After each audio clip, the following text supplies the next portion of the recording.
malinaw po, Mr. Chairman, na naglulukuhan tayo dito. Naglulukuhan tayo dito because the first letter promised us that he will be present after November 1. Kung hindi tayo naglulukuhan dito, eh ano? Natatakot siya? Na pumunta dito? Ganito lang po, Mr. Chairman, why I moved to issue a show cause, but I don't have any debate with regards to the possible amendments to my motion with regards to show cause order for Attorney Delgra. But remember, Mr. Chairman, that we have already sent 2 invitations. This is the second hearing that we invited the former president.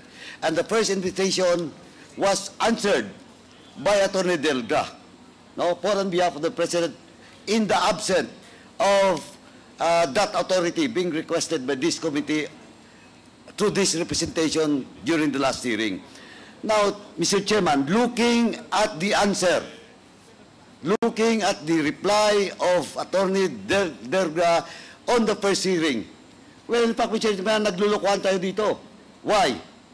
Why? Because the first reply made by Attorney Delgra representing the former president is that the excuse is that the former president needs much rest, and assured this committee that he will be present in the next hearing.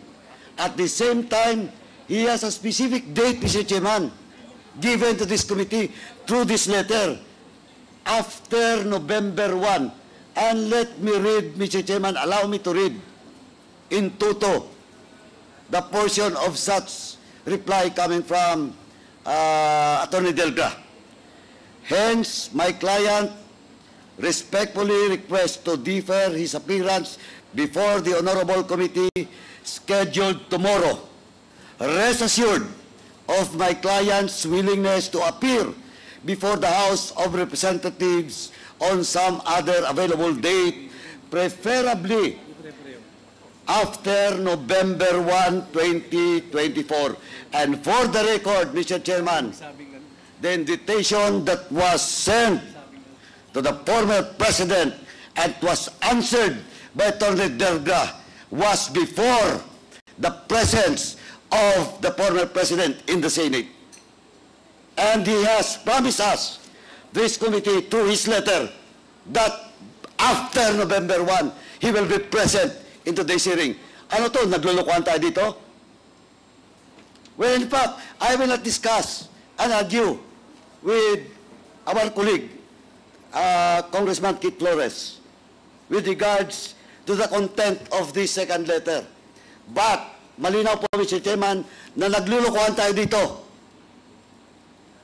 Naglulukuhan tayo dito because the first letter promised us that he will be present after November 1.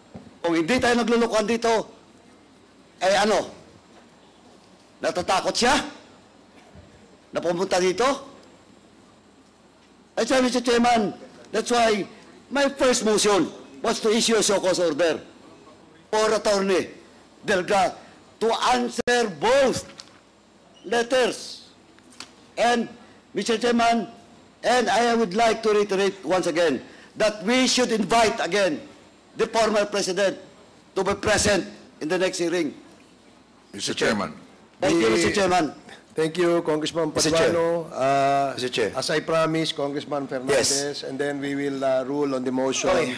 Mr. Chairman, Congressman Acop. Mr. Chairman, there are 3 reasons mentioned by Attorney Delgra in consultation with the former president para hindi po siya umattend ng ating pong hearing. First, binanggit po niya yung pangalan ko at binanggit niya yung pangalan ni Chairman Abante.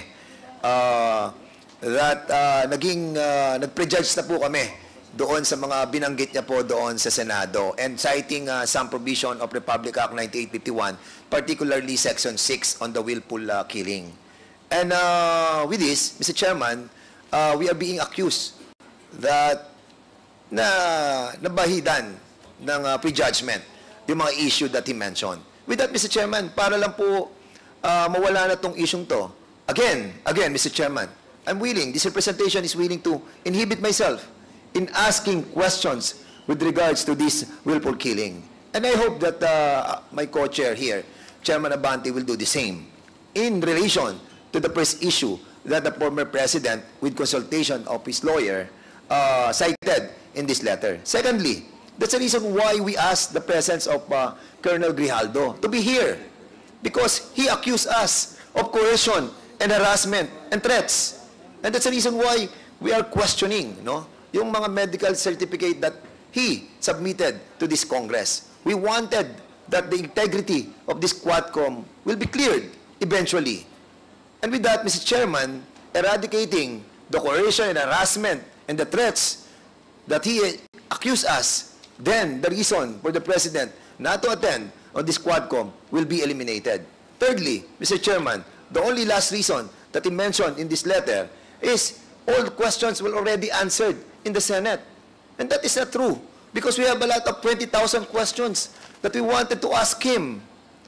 And with this, Mr. Chairman, yung pong reason niya for not to be here is not acceptable. So, Mr. Chairman, I believe that my position, no, in trying to inhibit ourselves, in this investigation pertaining to the number one issue that he mentioned, and also with the issue of Colonel Grijaldo, we will comply with the mandate of this Quadcom to inhibit ourselves and be a part of the resource persons that will be questioned by the members of this Quadcom. Thank you, Mr. Chairman. Thank you, Congressman Dan Fernandez. Now, Congressman Ace Barbers. There was a motion earlier that the committee invite Attorney Mr. Chairman, you are recognized. Thank you. That Attorney Delgra, being the counsel of the former president, be invited in the next hearing. And we direct the committee secretariat to take note of that and send the invite in the next Quadcom hearing to Attorney Delgra. Any second?